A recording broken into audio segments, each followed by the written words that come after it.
Hey guys, this is Turok, and in this video I'm going to be reviewing One Piece 1178. By the way, I think there's kind of an echo going on in here. I had to move some of my stuff out of my room over the weekend because I had problems with some of the floorboards and I had to move a lot out to do it. Now it seems to be echoey in here. I'm not sure why, because I didn't really change it. I got a few things moved around I got to re-put back.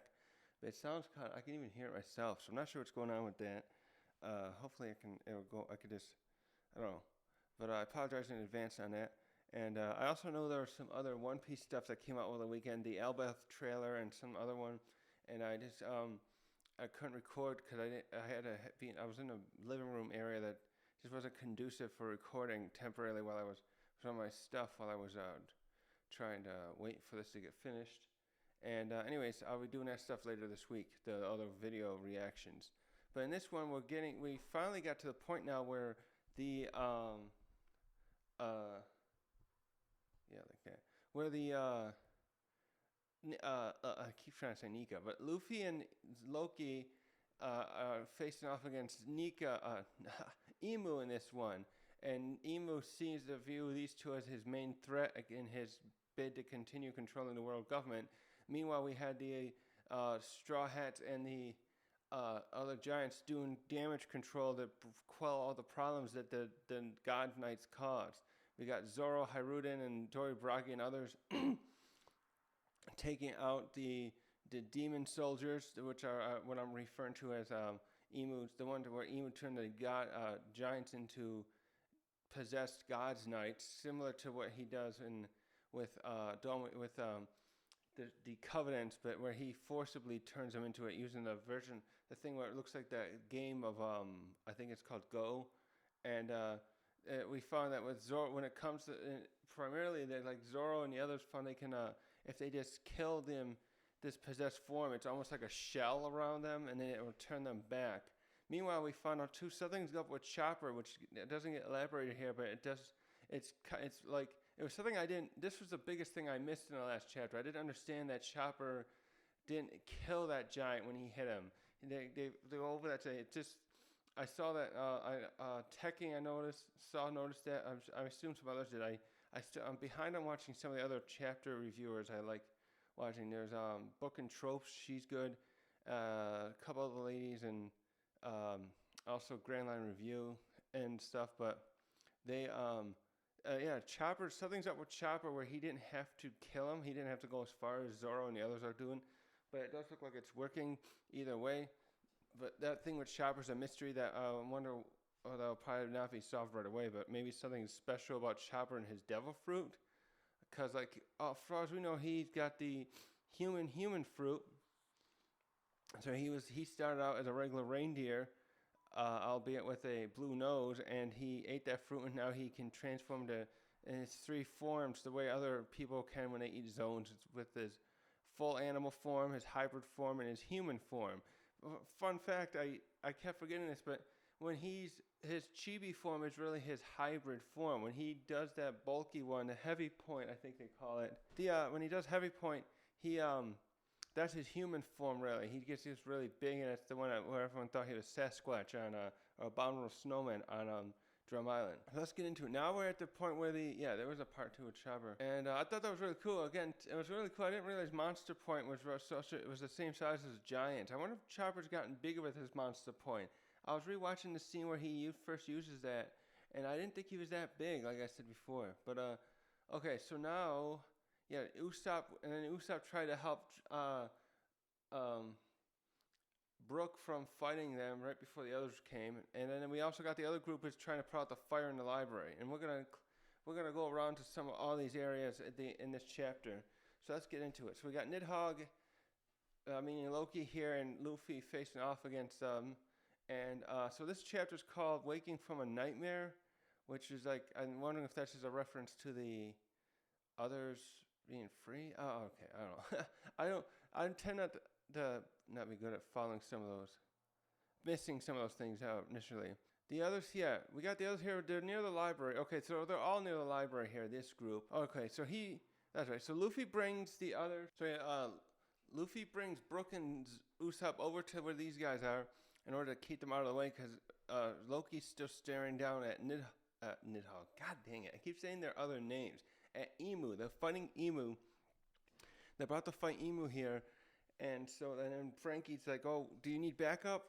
Should I come in and help?" And I was thinking, "Oh, I wish he would come and help, but he probably would be out of in the way here, even though he just had this power up a couple chapters ago. I feel like he'll have to practice with that more in order to see what we'll have to and I'll see what else he can if he could be how he would be against someone like Emu, but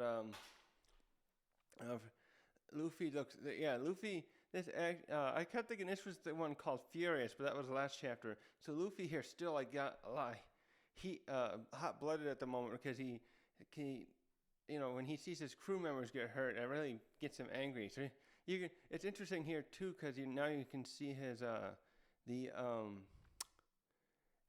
moments like this that you can see that the passion that comes from this awakening form is able to be diminished a little bit, and Luffy thinks a little more clearly. In this case, though, not really. He's not when he's using his awakening. He's usually more like he's just very nonchalant, and he's laughing a lot. But now when serious stuff is happening, he starts getting focusing there a little better, and he's like, no. So anyways, he says to the others like, no, just stand back, and I'll call you guys if I need help. Besides, I think Loki's gonna get pretty reckless.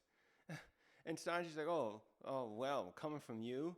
But I'm glad Luffy says Luffy's still correct here because Loki, as we see now, he's enormous. Like he could shoot because he's shooting the lightning around, and Luffy's the only one who's really immune to that. The others could probably like Luffy. Sanji or Zoro could take a hit from that maybe, but it's like Luffy's actually correct here for once. Like this. Like, let's not have everyone close by to a giant dragon, a super dragon floating around firing laser beams and electric blasts everywhere. So now we get to some stuff here. We get into the action here with Loki versus Emu, and he's still using Gunko's body. And so Emu here starts going off on not a tangent going off, but like a tangent.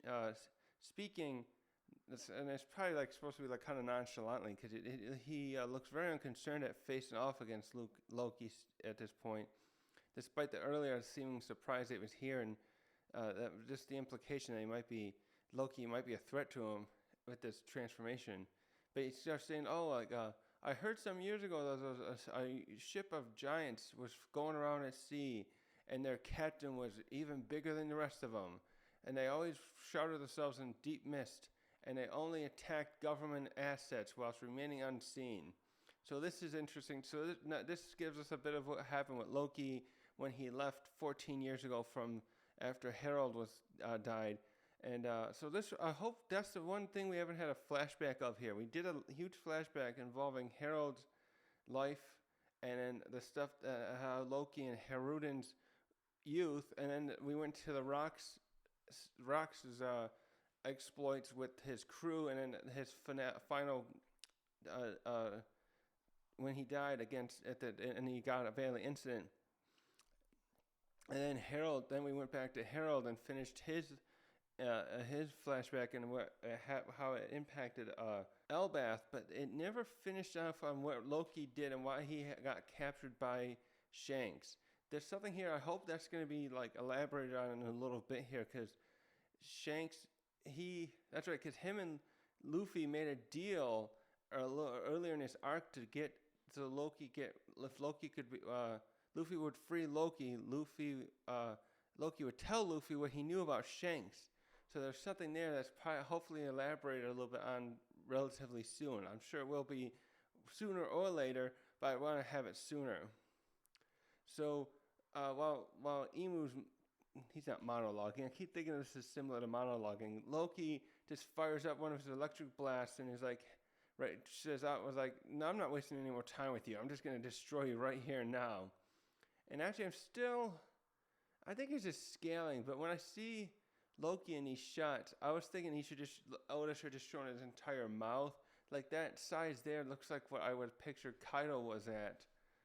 I need to look at some more scaling of Kaido. I think Oda's is trying to fit this in a page, and Loki's head really should be a couple sizes bigger. So yeah, Loki fires that electric blast on where Emu was floating there, and then Luffy's coming over like, wait a minute, I wanted to beat the bad guy. Luffy, why can't someone else take the credit once in a while? You got to learn to share, Luffy.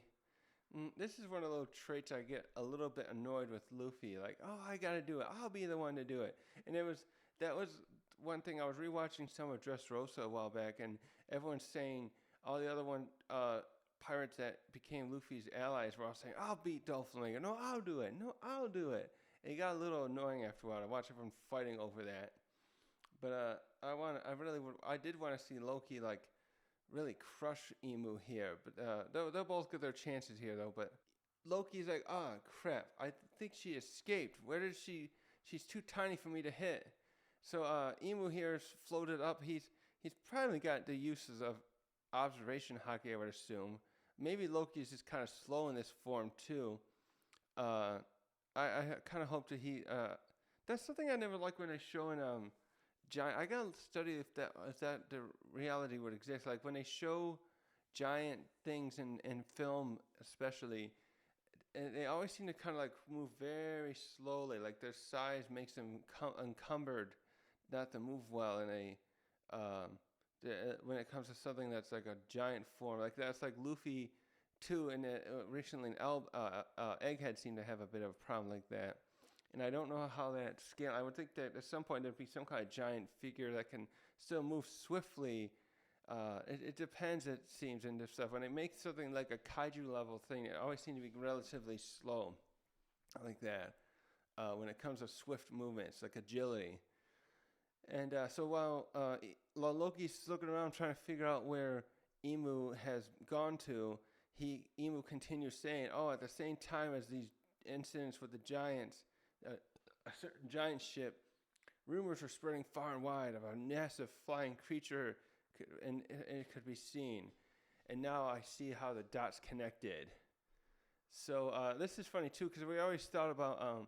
I was always wondering if some of those incidents could be Kaido, because when Kaido got introduced, the narrator said, land, sea, or air, Kaido always will win in a one-on-one fight. And then when he found out he can turn into the fish dragon, he also can fly around, so he might be floating around when he was drunk and then going around and causing havoc. But now that Loki's been around for 14 to 6 years ago, so over the course of that would be 8 years, Loki might have been some of those incidents that were being seen as well as Kaido going around causing havoc in places. But Kaido probably would have been on any place that he felt like other than government, pretty much probably other than government places, while Loki, according to the way Emu just said, was only focusing on government places to rain hell on because he was pissed at them for his father's passing and how he died. So Luffy catches up here, and his anger's boiling up, and he's like, I'm gonna make you pay for what you did to Usopp and Brook. And so when he catches up there, Emu leaves Gunko's body and floats out into his kind of. Did he do this? Yeah, it is kind of the same as Saturn. I was thinking he left her body completely, but no, he's still there, and because he was. It is kind of the same. It just looks weirder because when he possessed Saturn, he did it in such a way where like he was still kind of like, it looked like he was still connected to Saturn's body, like more, like she just looks like she's like, as he's doing it, while Saturn's body looked like he was still walking around with it. But he's like he's anchored to it, I guess is the best way to say. So he's pulled himself out in a similar way though. And so he rises up there. This is the same as right when he was fighting Rocks and the others. He rises out there so he can use his powers better, as you're about to see. Luffy's like, wait, what the heck? Something popped out.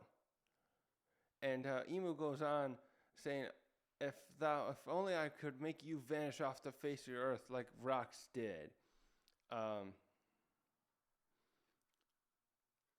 And so he So he basically, that part is interesting. He doesn't elaborate much more on it, but it's basically saying like he's probably it looks like he's implying like um if I can get rid of you guys now, my I'll have no other hurdles or threats to my rule here.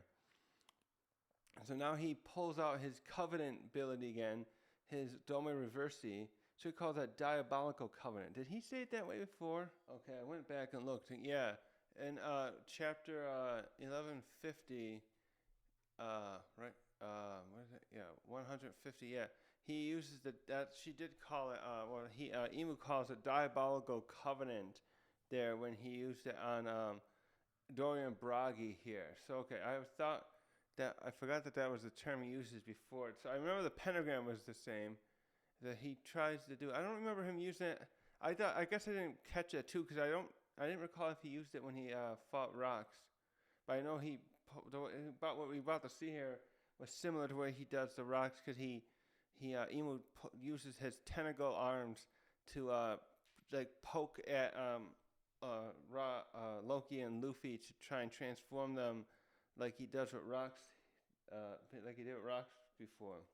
Oh no, he did say that again too. In some exchange for some measure of thy lifespan. So is he talking about his own lifespan when he does that? In exchange for some measure thou wilt receive.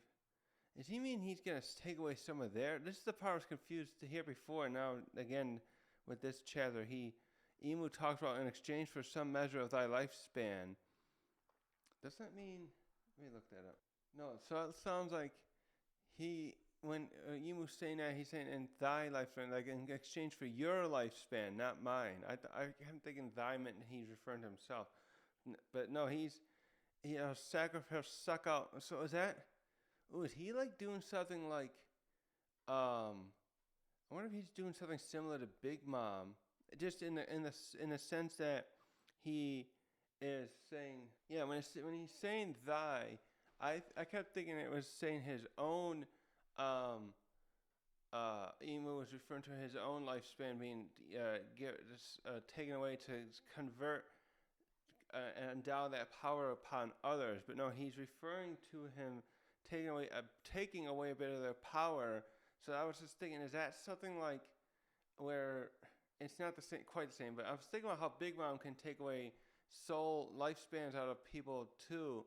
Though there was nothing there, I don't think, with Big Mom that imply that she gains any benefits out of that in terms of expanding her life. But she seemed to have take some of that when she kept that lifespan for other people. I think she kind of was holding that in some kind of unseen reservoir, and then that was where she was tapping into that to give life to inanimate objects or even to other animals, like that one rabbit she used to go to one of the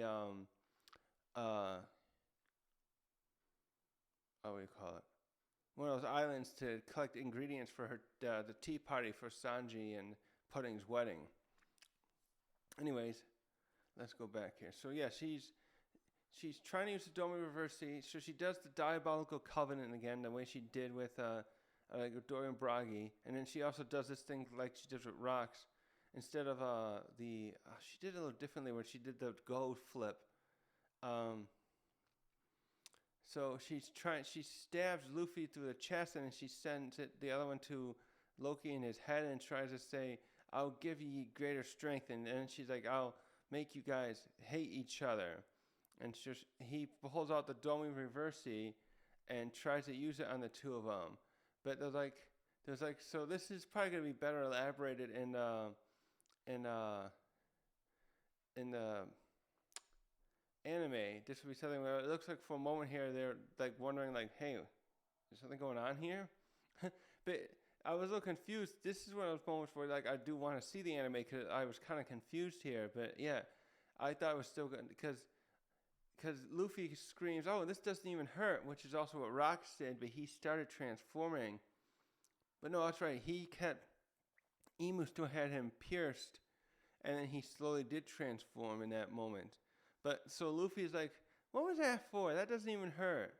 And Loki too, he's probably like shaking his head like, "Ah, what did you do? What is this thing? Get it off of me!" And Emu looks a little shook in here, and he's like, but he also says, as I suspected, they're both. And so something here. This is the most mysterious part of this chapter. Well, there's a couple others that come up, but Emu says something like, "Oh, like he realized he had a feeling that these two would be ones who could resist his Domi Reversi." And now I'm wondering, like, what it is. Like, it's probably a lot more than just like hockey, because Rock seemed to have possessed amazing hockey too, but he still couldn't resist that Domi Reversi, the possession here. And so Luffy starts gearing up to use his one of his Gum Gum attacks, and then Loki's like starts thinking, oh wait a minute, I can't fight him like this. He's too small, and he's talking with Ragnar about that. But so we get a great shot now though of Luffy going at him. So while Emu isn't quick enough to react, he's like probably because he's still so shook by Luffy and Loki resisting his powers. Luffy gets in there with a Dawn Gatling attack and pummels the frig out of Emu. And this is so satisfying the way Oda drew this. I love it. And he's like, but again, this is something where like, I wonder if he's making sure he uses Conqueror's Haki, because like, we saw Emu get cut up before when at God Valley again by Whitebeard and Rox and the others, but it didn't do anything. So then so after Luffy gets to attacking, Loki's transformed back into human, and he calls out the Ragnar, and I like how Ragnar looks. He transforms into his hammer form, but then he's got the little squirrel face there, and look how big he is there. And then he's like, "Look out, Luffy! I'm gonna get him." And then Luffy's like panicking for a second. Wait a minute. So wait, come on, next page. So we got a great double panel here. So Loki uses his Nibelheim attack again. Like, this is the one I think. Yeah, he just used that a few chapters ago against the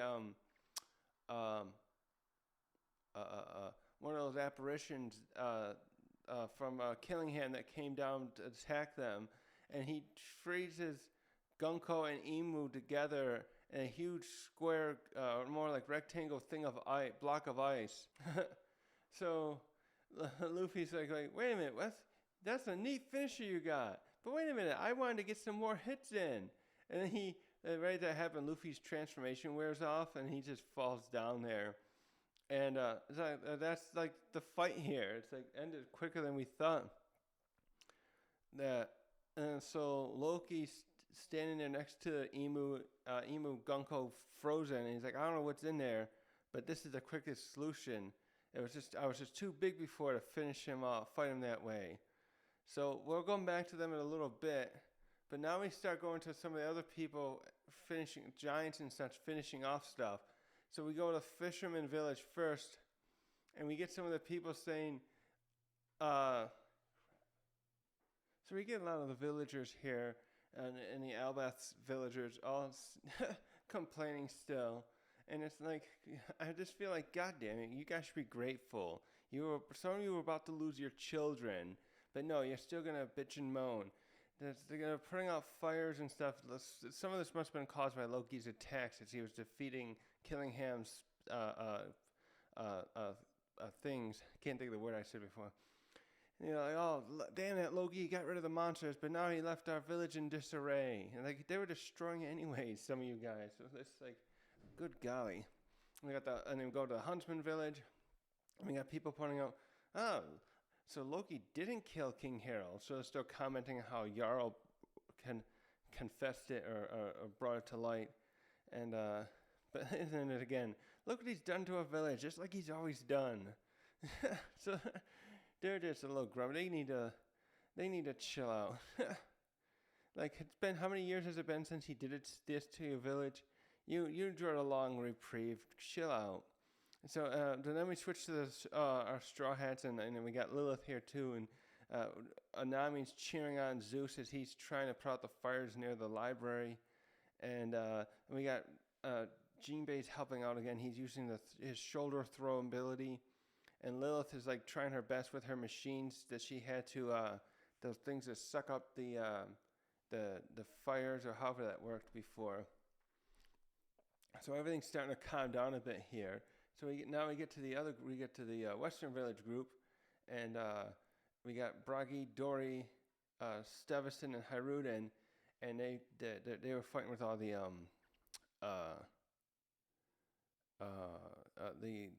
their possessed comrades there, and they're like saying, "Is it all over?" And there's someone else, I think it's Hyruden. He reiterates, "Yeah, look, well, we flip them back to white. It's success. But if they get back up, it wasn't enough." And we got some of the other people, some of the giants are like, "Oh, I'm sorry, Captain, I was possessed by some wicked urge." And Dory and Bragi are like, "It's all right. We had the same. We know what happened. That's why we're just glad you're back with us." And there's still some here, though. We got some of them still getting back up, and then they're still giving a little. They have a lot of fight in them, obviously. So some of the others, as these ones are getting back up, so you can see here that this is starting to put a bit of a. The others are having I don't know if Zoro looks like maybe even a little bit.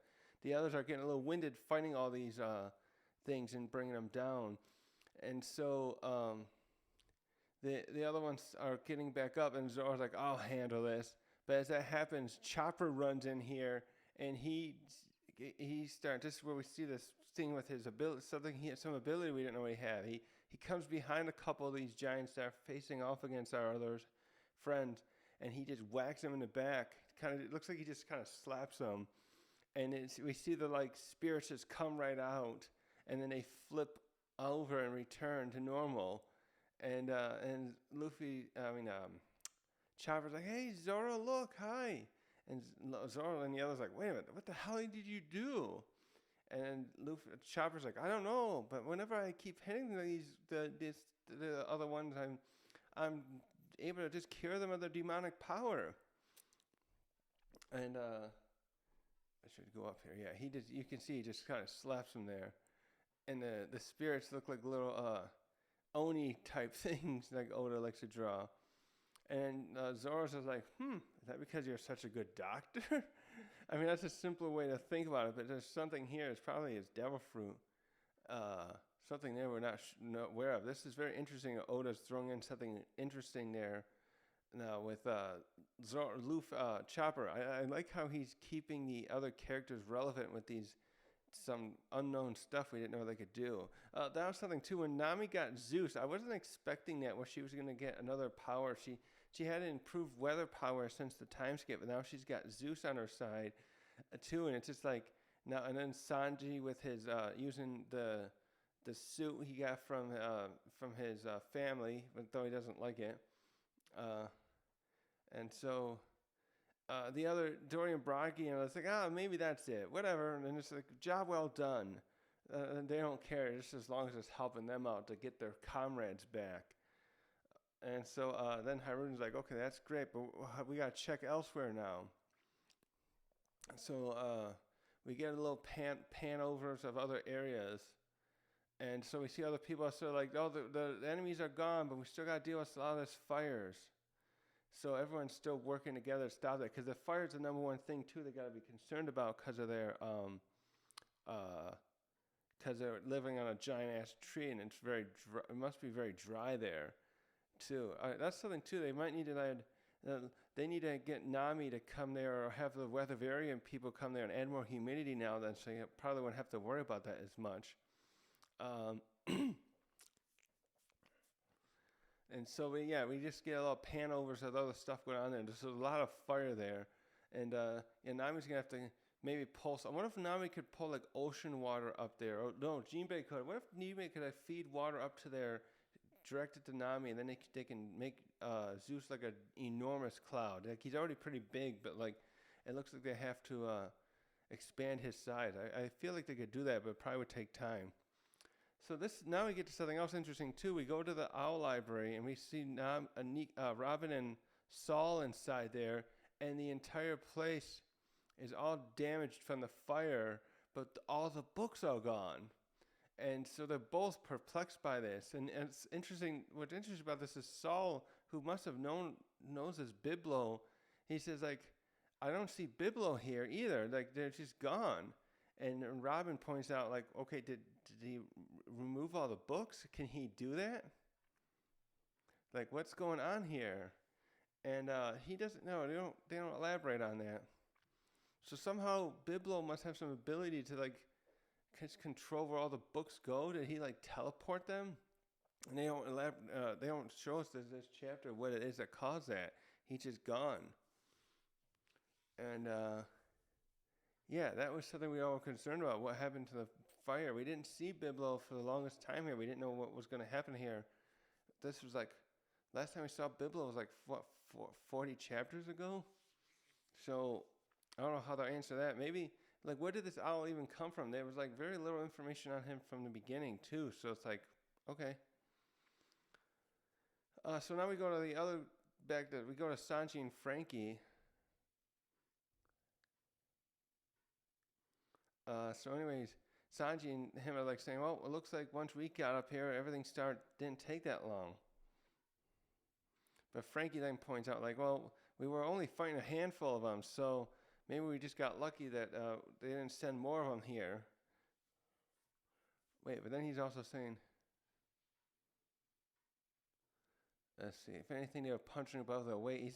I guess he's kind of saying like, well, luckily, I think they just were a little out of their depths fighting the giants of Elbaf as well. I mean, also, and then now the question here too is what are they going to do with these, the other knights? I don't think, Emu didn't send, I don't know if Emu, because Emu's, anyways, I'll get to it in a minute, but Emu's frozen at the moment, but the others, they captured, Killingham here, and then, he's like saying, wait, what happened to Great Emu? And so we're going to get to that now, or in a minute. So first we go to, see there. So we go back outside the village with Loki and the others. First we go to Summers, excuse me. So Summers is still trying to get himself back together. Right, that was, it was Luffy that punched him out in the other chapter. So he's all broken up here. And so he's just trying to reassemble some of himself. So he must have successfully used some of Conqueror's Haki in that attack, and it worked to break apart Summer. So we get a small shot of him just reassembling himself here. So now we go back to Luffy and Loki, and Luffy's like saying, does anyone got any food? Help me. And Loki's like, just go to the village then. I don't have any food here. And he's like, why do you look like that now? And this is the spot here. So behind them, there is Gunko and Emu, and then we just get the shot where Emu just like is able to dissipate out of the ice, and then he just leaves. And I don't even think they realize it in this chapter. And now we get to the end here, and he just like he goes back to Mary Geoise there, and he just sits there for a moment, and he's like, and he communicates to the elders, and he's like, and they're like, oh yeah, Emu, what's going on? And he ends saying, I will be leaving the Holy Land for a while. And the chapter just ends right there. And yeah, that was a really fast chapter. So the main thing here that's bugging me is like, Emu did get overwhelmed by Luffy and Loki, but now the way he's acting here, I'm wondering if like, so he realizes that, and I'm thinking, okay, is he gonna find a way to get a power up to deal with them? What kind of trump card would he have to deal with them? It's concerning to me that he doesn't seem scared of them per se. Like he's just like got that typical energy, which like, oh, the bad guys were like, oh, I figured this might happen someday, so now I'll go do this thing, and then I'll be able to deal with them. So, yeah, there's something there. He's like, I'm thinking he's going to go somewhere and like pull out something. He's going to go find his Excalibur or something like that. That's going to be his trump card to deal with them. Because that was just like too easy for this. And it's also surprising to know how well I was just wondering if like he was just not even really trying, and maybe he couldn't, because when he fought against rocks, he was able. Well, no, he relied on transforming him, I guess. So, yeah, the fact that he couldn't with them now is like concerning how he's like, okay, what does he do next to defeat them? Because it was like initially it looks like an easy victory for them. It's like, okay, so he, what can he do? What else is? Because we still don't understand much about him. Come on. So now I'm just wondering though then too, does that mean this arc is over here? What's going to be the follow of this now? This went on for, this actually felt shorter than it really is as far as the chapters. Like it went on for, I think we're 52 chapters in or so, and so, but it's like I expected a bit more of a battle there, but Oda always has a decent amount of fallout, like these epilogue chapters, and it's they're like, what will be done now that will so will we see some of the other stuff that happened with Bartolomeo and other stuff with the Revolutionary Army.